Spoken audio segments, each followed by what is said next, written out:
Welcome to Camera Ready and Able, the podcast that explores the intersection of media change and personal growth. I'm your host, Barbara Barna Abel, and my calling is to help you tap into your superpowers to thrive on camera and in life, and to make an impact on the world. This episode is brought to you by the phrase, write your dream role, an action at the heart of creating opportunity, a core principle of being camera ready and able. Here to discuss is Emily Grace, who is on a mission to help as many people as she can write their dream role and put themselves on the map. I love this. Emily is a career coach and Sundance award-winning actress who helps actors and others write and produce the role only they can play, so they never have to wait for permission to do what they love. Oh, we are kindred spirits. Welcome to the podcast, Emily. It's really wonderful to meet you. Thank you, Barbara. I'm really excited to be here. Well, I want to dive in because I think this was in your materials, is this quote, "With great power comes great responsibility. The power you need to soar in your career is already inside you." Yes.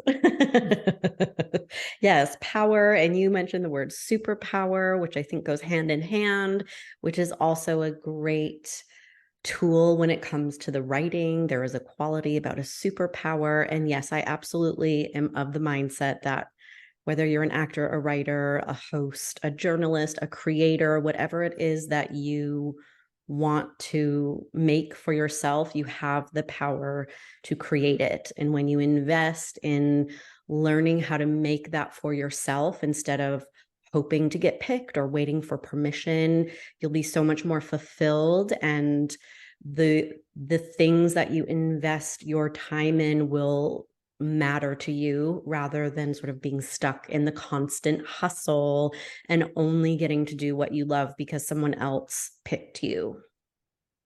What's the hardest part of people getting started, making the shift to actually get into this kind of mindset? Yes, what is it? Good. Yes. So, I come from the lens of working with actors. I also work with writers, filmmakers, anyone who's creating something out of nothing. And I think the hardest part about getting started is actually getting started. That is the hardest part of what do I do and what step do I take? And people get very stuck in their head. And I do this as well. I'll try to think my way into clarity before I'll actually take a step. And taking a step is actually the best thing that you can do, even if it's in the wrong direction, because it will give you clarity. It'll give you information. It'll give you more data that then can help you take another step rather than just staying stuck in your head. Mm-hmm. So what would be an example in your own life where you took a step? I could go down a number of rabbit holes. Let me think. Oh, we love rabbit holes. We love rabbit holes. Okay, let's see.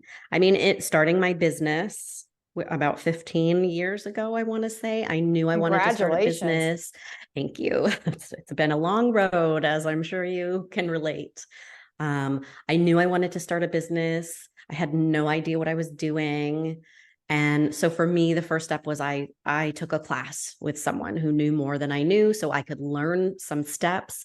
And that sort of got me the idea. My original business was called the Reiki Scene, which was Reiki, like energy healing combined with helping actors make like business strategy, like actor business plans. I totally get it, by the way. I get it. Yeah, I right? understand it's hyper niche, but I get it. Yes. And I didn't know what I was doing, but I was like, I know how to do Reiki, and I know actors need energy healing, and they also need a marketing plan. So I'm going to put these two things together and I'm going to put it out there. And that was my first step. Yeah, that's a really powerful first step because you took the step. So what did you learn from that?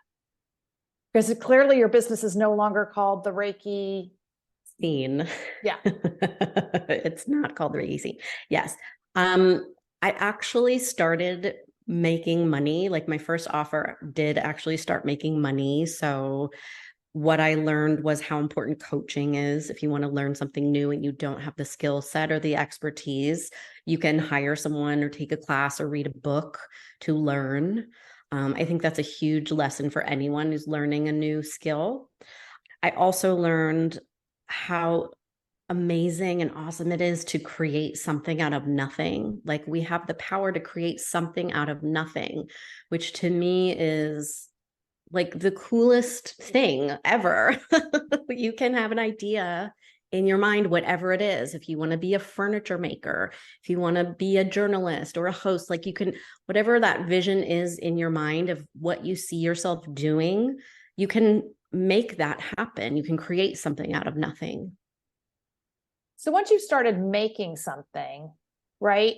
How do you get to that place? Maybe I'm even backing up because I love what you just said, but, and again, it's, in your own materials, is that you don't know what you don't know. So you and I both as coaches are really into, like, I'm super comfortable with that now, but many people, it's not even that they're uncomfortable. They really don't know that they don't know. So how do you work past that, or what are the right questions?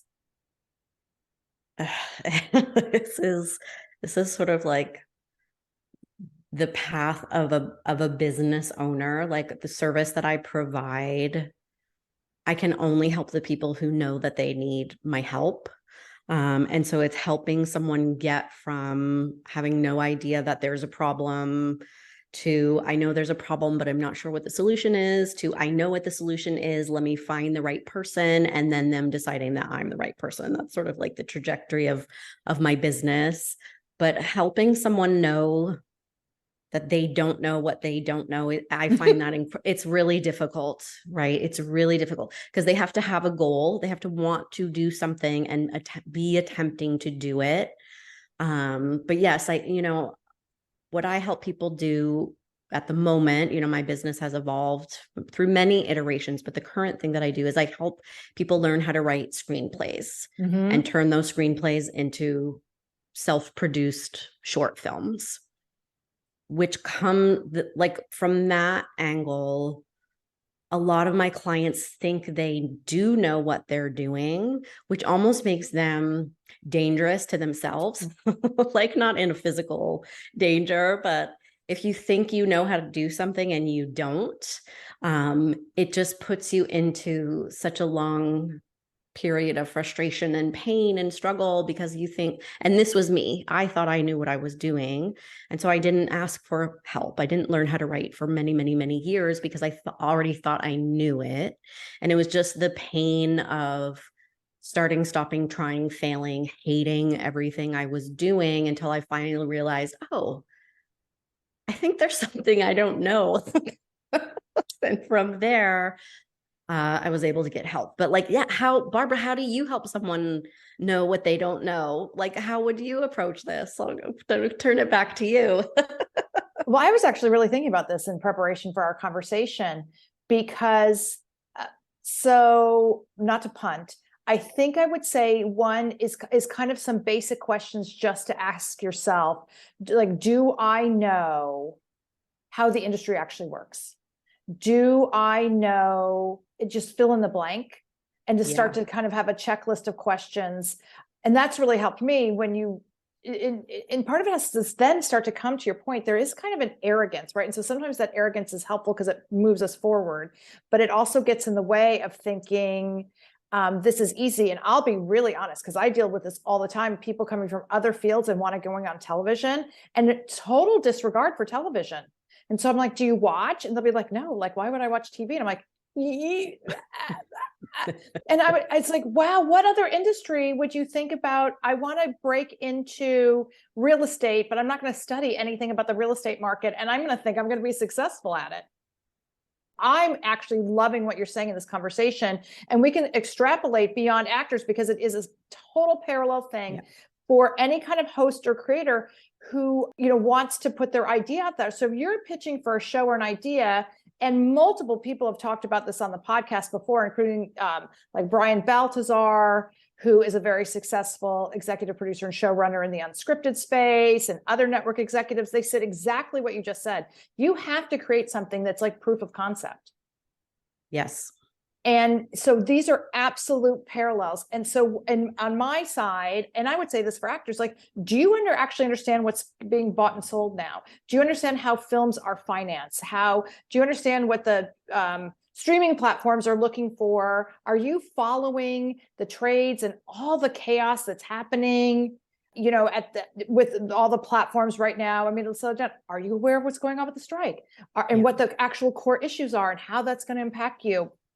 So that's one thing, right? And actually starting to understand, it's like, how do movies and projects get financed? What are all the people?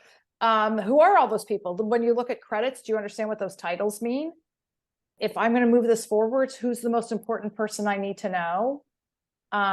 So to your point, there's so much information out there between books, podcasts, training, seminars, courses, fun talks that people do. So the information is accessible if you're willing to put in the work and to go find it. So I love that you started to address this. So then the next thing I want to ask you, because again, it's from your awesome one sheet, was why are actors so bad at writing roles for themselves? Because I actually see the same thing in the unscripted space for, hosts or subject experts who actually want to put themselves in a position that doesn't play to their strengths. Yes. I love this conversation. And I think it ties back to something you were just saying about, there's an arrogance or a hubris or a stubbornness or an ambition that you have to be in the entertainment industry, period, the end, because it's a challenging business, but that can also get in the way of the humility that you need to learn a new craft and to really understand and take a look at yourself and how you fit into the industry at large. So what I see, and I'm imagine it might be similar to what you're seeing in your space of this as well, is a lot of times actors want to write a role for the kind of skills they wish they had. And that's actually counterproductive, because if you're going to write a role for yourself or pitch a TV show that's based around your reality, you want it to be the most you possible, where you can just walk on set and we can build a whole show around you and you just have to exist being you. If we're going to push and stretch and grow and all of these things, do that in class. Writing a role for yourself for that reason is probably going to work against you, because what we talk about in my program is you want to find the sweet spot between what you love to do. Like, some people love comedy, but they only go out for drama, right? Like, what you love to do as an actor, what matters to you as a human being, and what you're good at. If you're not good at it yet, but you want to get good at it, wait until you're good at it before you actually write the role for yourself. And some of the examples that I love, that I find really inspiring, of people who have done this really, really well. Phoebe Waller-Bridge, of course, with Fleabag. Like, you can't imagine anyone else playing that role, because it's so perfectly tailored to her strengths, to what she loves to do, to what matters to her, and just like her essence as a performer.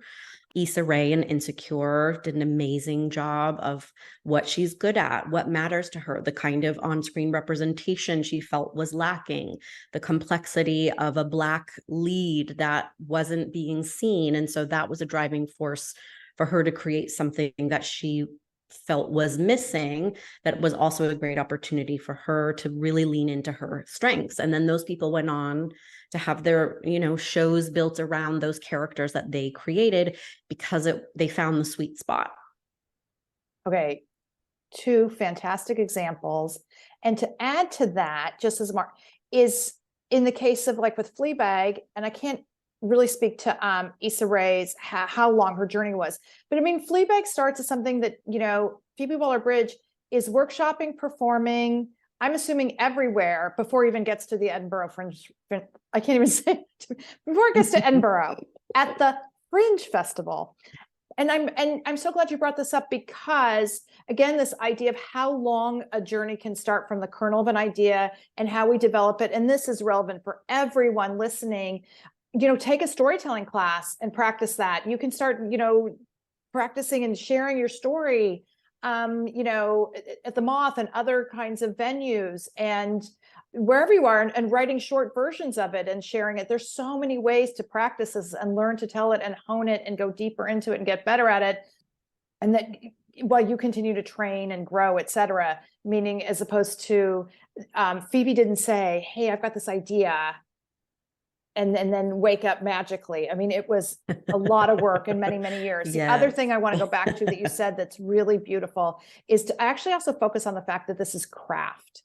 Yes. And can we speak a little bit? I don't know how you feel about this. It just popped into my head, the difference between a skill and a craft, because this craft always, I mean, it's referred to as the craft, but it's also an art. Yes.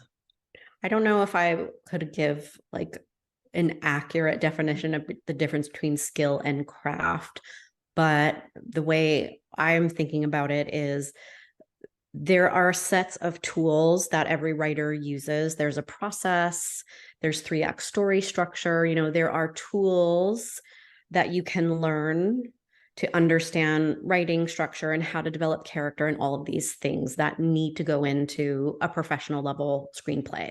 And then the craft of it is the implementing of those tools, the mastering of them, the finding your own voice and your own unique spin. And if you learn the rules and then you want to break them, the way that you break them, that all to me starts to feel like you're really embodying the craft of it. Once you learn sort of the skill set, I follow this roadmap, A, B, and C equals D. And now let me sort of make this my own thing to discover my own unique voice. Oh, that was fantastic. I want to add to that, or in the nonfiction space, to remind people, in nonfiction, there are story arcs. There's a beginning, a middle, and an end. There is a problem, and then you have to solve it, whatever that is. And that we love tension, but tension doesn't have to be people throwing tables and things that have become associated in reality. I was just a joke because I did a lot of stuff with HGTV for years. So, there it's like this, oh my gosh, the chandelier just fell from the ceiling. What are we going to do? You still have story arcs. Yes. And even, we're natural storytellers. It's how our legacies have been passed. Before there was a written word, there was storytelling, there were fables.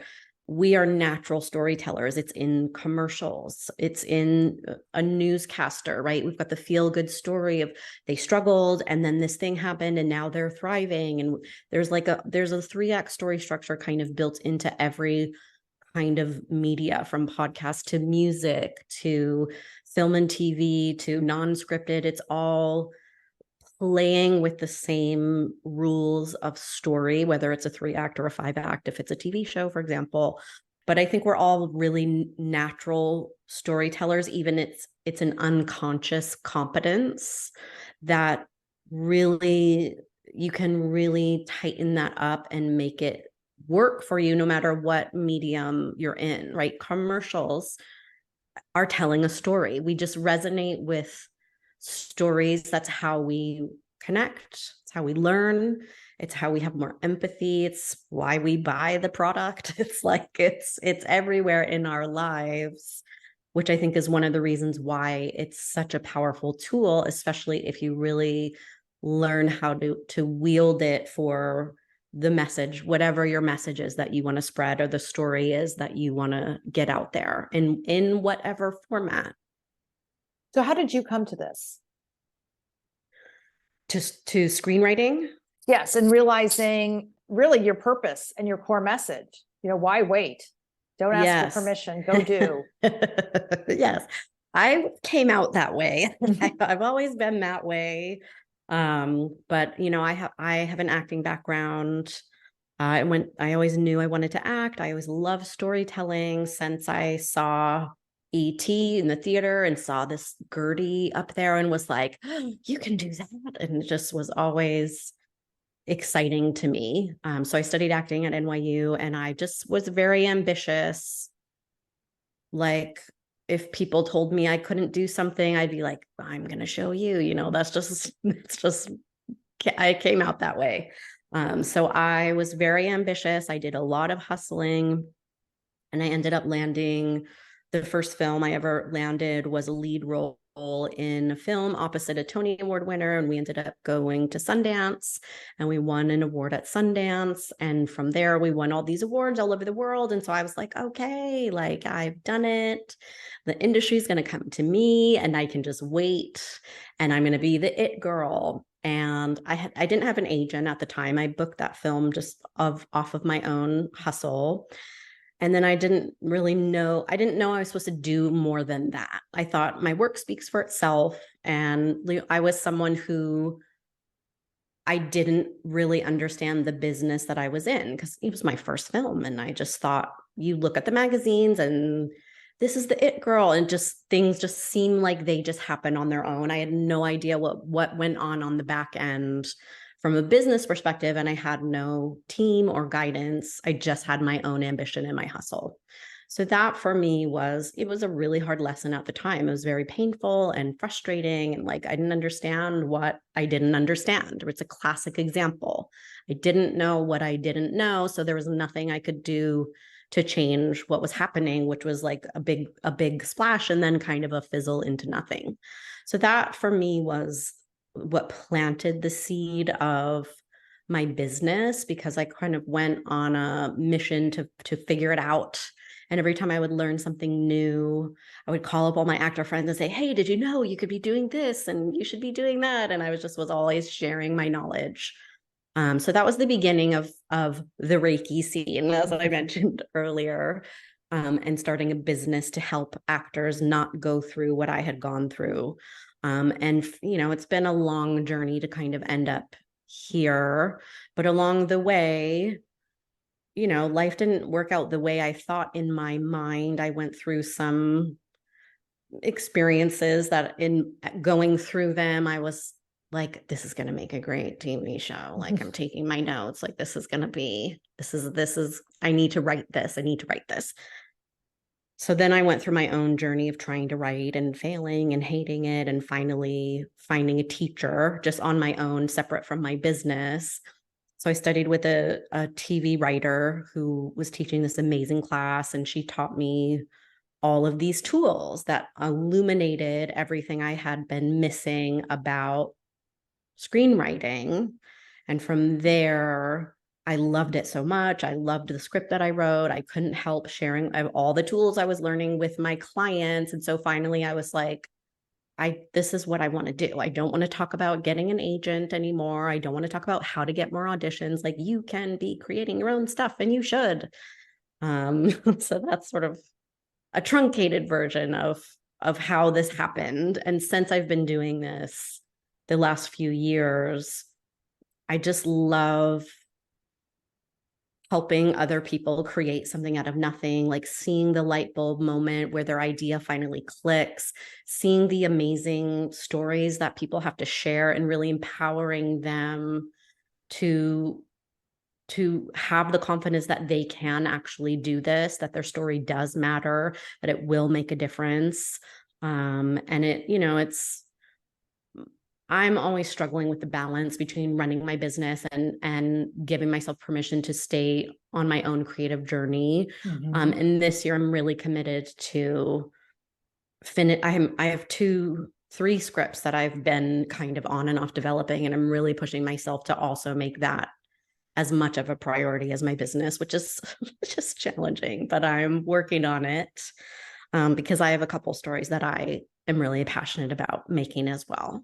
I want to acknowledge too what you just said. It is so deeply gratifying as a coach, and maybe just as a friend, but certainly as a coach, to support or guide someone from the nugget or kernel of an idea or a dream, to go through the steps and to get to the point where you're in process and then have created something and ready to launch it or share it in any capacity is such a really deeply joyful thing. I wanted to go back to a couple of things just for anybody listening who is outside of this and doesn't really understand how this works. So, how did you get your role without an agent? Because it happens all the time. I mean, you have to start working before you can get an agent. And it seems to be a paradox for many people. Yes, it's a huge paradox. So for me, I actually used to teach a program about this, which I don't anymore, but it comes down to your relationships. So what I did was, I was I was in a showcase, I was in a play that we were allowed to invite industry to. I don't know if people do showcases like that anymore. It was a long time ago, but it was a play where I invited industry people and industry people were invited. And so then you know who came to the show because they leave their card. And so I got the card of everyone who came and I followed up with them. Seems incredibly simple, yet so many people don't actually do the follow-up to build the relationship or start the relationship. So I followed up with this casting director who at the time was mainly focused on casting background. And I could have easily said, oh, well, I don't want to do background, so I'm not going to do it that. I'm not going to follow up with this. I did it. And the timing, it was like serendipitous of like preparation, opportunity meets luck is preparation meets opportunity, whatever that saying is. Yes, I have a client who added persistence, which I love. Yes. Luck is opportunity meets preparation meets persistence. Yes. I can't say my yeah, it's hard. It's hard to speak today. But so I reached out to her to thank her for coming to the show. And she called me soon after that and said, oh, by the way, I'm casting in a feature film with a friend of mine. So the writer director of the film that went to Sundance was friendly with her.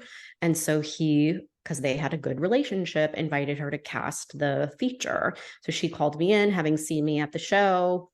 And when she told me the breakdown, I knew it was just one of those moments where you're like, it's happening. So it was,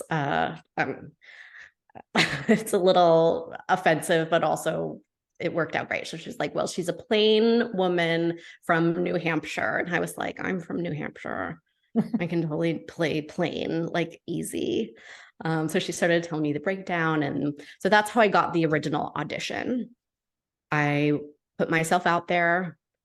Someone came to see my work. I reached out to build a relationship with them, and the timing just happened to be really perfect. I got the audition and then, of course, worked my little ass off to prepare and do the best job that I could. They called me back many, many, many times because they had wanted a star for my role. This is actually might be inspiring to people too. When they say star only, or you think you don't have enough clout or credits or whatever or Instagram followers. Instagram followers. Yes, they wanted a star for my role and they couldn't find someone willing to do it because it was about a sex worker. And a lot of younger actresses at that time didn't want to be labeled as that. So they were turning it down. When they got the Tony Award winner to come on board as the other leading role, she had the clout that they needed to raise the money. And so they were able to cast an unknown as the other lead, which is another, I could have easily talked myself out of it and said, oh no, I'm never gonna, but I stayed the course. I did the absolute best work that I could possibly do. I just kept moving forward as if I already had the role and I was preparing to be on set. That's how I approached it. Oh, did you actually visualize? I'm sure that I did. I'm sure that I did. I mean, I was just living, breathing this character like all the time in my acting class with my partner at the time, just like reading the sides over. I just was like living as if. I think that's so important. And I'm just so glad that you brought up the point about relationships, because it is a relationship driven business to begin with. And you took all the right steps. And it's also a reminder too, and this has come up a number of times on the podcast, that especially in the acting space, that people have to see you a number of times. And that also when you get into things where money, there's budgets, and whether it's the casting director and people along the steps. Anyway, you have to trust in your capacity. So before they're going to put their reputation on the line and say, I can recommend this person. Another thing I want to ask in the behind the scenes, because it goes back to what you're talking about, the core of, writing a character that plays to your strengths and it's who you are. just to, if you can, walk through why that matters to the gatekeeper, because sometimes it's hard for a young creator who's not understanding, they're in their head and they have a hard time putting themselves in the head of the person who's actually going to read it and have to make a decision. And when they're making that decision, if someone's going to go say, I like this, they're putting their own creative and professional reputation on the line a little bit to their boss or to whoever, or whatever. There's a checklist of things we look for, that the criteria that says, yes, this is something that we want to do. Yeah, I think it goes back to what you were just pointing out about getting to the level where you trust someone, like having to see them enough times to feel like you can trust them, that they're capable, because at the end of the day, this is a business that has a bottom line, and anyone that's going to pick you up or pick up your show or pick up your scripts, they want to make money. They want to make money. And when you play to your strengths, there's just not like the quality is just going to be higher. It'll be easier for you. If you're not writing to your strengths, it's going to show up in the writing. There's going to be an uncertainty or a lack of mastery or a little bit clunky. But when you're playing to your strengths, it's easier for you. And also, like you were pointing out, that sense of honesty. If you are an expert in whatever it is, the experience that you're telling, the character that you're playing, it will resonate on a universal level. The more specific you are, the more universal that story will resonate. So if you're not really the expert in the story that you're telling, it's just not going to resonate as deeply as it would as someone who's lived it or collaborated with someone who has lived it. And you're sort of, if it's a collaborative writing effort, then you can combine both of your expertise. But if you're not playing to your strengths, it's almost like, I'm used to do Reiki, so I'm into energy and like frequencies and vibrations. Like when someone is vibrating at their frequency, you feel it. You feel comfortable with them. You feel like you trust them. You believe what they're saying. If someone is vibrating at a frequency that's not quite theirs, they're energetically, you feel it, even if you can't point to why, but it kind of makes you want to lean away from them, and you're not quite sure if you can trust what they're saying. And I think that translates into the work that they create as well. Can you walk us through a little bit how your course works, or how working with you works? Yes, I could talk about this all day, so let me try to be brief, which is a great lesson for screenwriting, how to be brief. So the way that I work with people is I have a program of tools that's going to take, it's like a roadmap from idea to finished script with professional level writing tools every step of the way. So you're developing your idea in baby steps.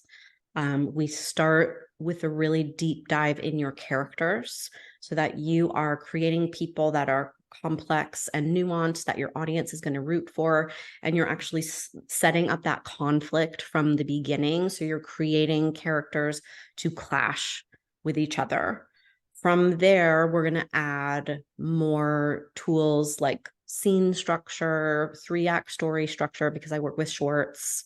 This would not work for like a TV pilot. It's going to be a different act structure, but for a short or for a feature, it's 3-act structure. Then you're going to learn about the process of outlining, which to me, like, was the best tool I ever learned. I used to think a writer just sits at your computer and you just start writing your script. Like you just sit down and write a scene and another scene, and magically it's this movie that's amazing and structurally sound. So outlining to me is so incredibly valuable. So we spend a lot of time setting up your foundation, really thinking through your idea, deepening your characters before you ever actually get to scene writing. Because once you get to scene writing, you're just going to follow the roadmap of your outline. You don't have to think about, how does my story end? Now I'm in a corner and what do I do? So once you get to scene writing, before all the way through, you are then bringing in your work, your pages, your scenes for feedback along the way to make sure what you're writing makes sense, that what you're trying to communicate comes through, that your story is structurally sound. And then once you actually get to writing the script itself, we're act by act, we're making sure that every setup has a payoff, like everything makes sense and is compelling. So that's sort of an overview of it. And what do you do once you're done? Like, how do you share this with the world? It's like there's so much opportunity and then it's overwhelming. Yes.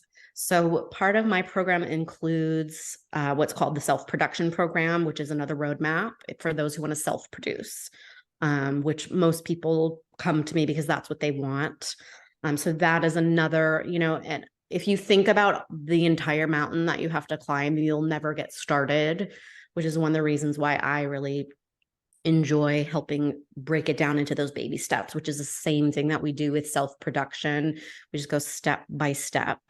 And one of the most important aspects of that program is there's a hiring process for how to hire your team, whether you can pay them or you can't pay them, whatever your budget is. But I think what a lot of actors or filmmakers make a mistake with is they just make an offer to someone who might kind of be willing or interested to work on their film. They don't actually really assess a team and make a decision. They let the person make the decision for them. And then they end up in a situation where it's not the right fit, or they have really different working styles, or their goals are totally different. So one of the most important things once you're ready to move into self-production is the best choice you can make is like building the right team. So there's an extensive hiring process of how to sort of qualify candidates and how to interview them. So you're making a decision. This is priceless. I want to echo this on my end, because I work with a lot of people to actually prep them for like when they've gotten far enough that they're going to go pitch somewhere, either for financing or to go to share to a network. And anyway, and having to help people through, I hired the wrong people. And so, gosh, this is phenomenal that you're offering this in advance. What other mistakes do people make and that you're anticipating in advance? So many. I mean, I think a mistake that people make is they don't think about, like, okay, so I'll use pitching for an example.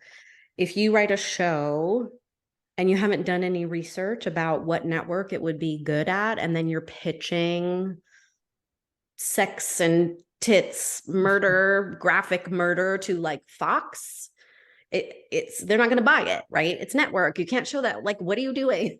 You have to. So I think people don't think that far ahead of like, where might this film go? What do I want to do with this film? Do I want to go to the film festival? Do I want to pitch and sell it? Do I want to just release it on my own? Is it like something that's really message driven that I just want to pitch to colleges and do talkbacks about this topic? So I think that's a really important aspect of it that many creatives don't really think through, is why I'm doing it, where do I want this to land, and then following the steps to get there. Pitching it to the wrong places, trying to get it in front of the wrong audience. So that's another mistake I think that people make. But like the biggest ones are trying to figure it out themselves. Like, don't go through that pain. Oh, it's just going to be so much harder and take so much longer. It probably cost you a lot more money. They don't have the right tools, and then they hire the wrong people. Like that I think once you're moving towards production, pre-production, the absolute worst mistake that you can make is to hire the wrong person. And they can, if you don't have the right contracts in place and you don't have your copyright in place, they can ruin your film so that it never sees the light of day.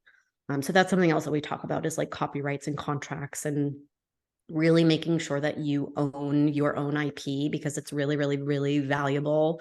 I think a lot of creatives get into these collaborations because it's so fun and easy at the beginning and it seems so exciting, and that person would never take advantage of me. They don't have any contracts in place, and then they find out a really hard way that wasn't the best idea. This is so good. And just to add to that a little bit is and I'm sure you do this as a coach, is it's also the self-awareness around how do you handle conflict? Yeah. And it's just to be honest with yourself. It doesn't mean you have to wake up and suddenly be some tough person that you're not, but that's a big awareness thing, because then that should impact who you hire and who you have around you. And 100%. Because this happens with founders, is to define what role you want to have in the company that you're creating. And what are your strengths? Because not everybody's born to be a CEO. Some people are strictly like vision oriented, and do I need better business people around me? And I'm the creative and I want to produce this, but maybe I need somebody who's going to be a little bit more heavy-handed person here so I can be the good cop. It's really the awareness around that is, again, can make or break, because you've done this hard work. I've worked so hard with Emily Grace and I got all this way, and then for it to implode because I forgot that final really important part of the puzzle. This has been amazing. So where do people find you?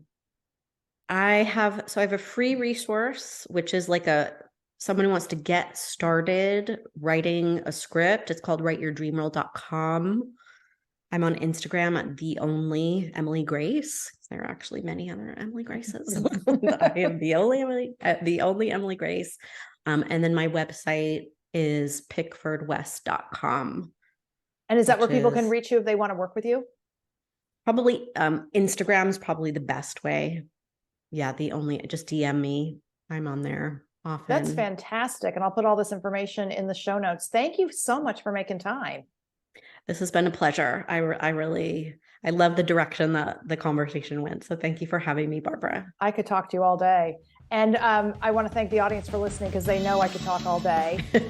I really appreciate you. And if you're looking to tap into your greatness and become all that you're meant to be, including a better leader and maybe a more impactful subject expert and media personality, please shoot me a note via my website, abelintermedia.com. And be sure to download my free ebook, 12 Tips for Success on Camera. And as always, please hit the subscribe button if you haven't already.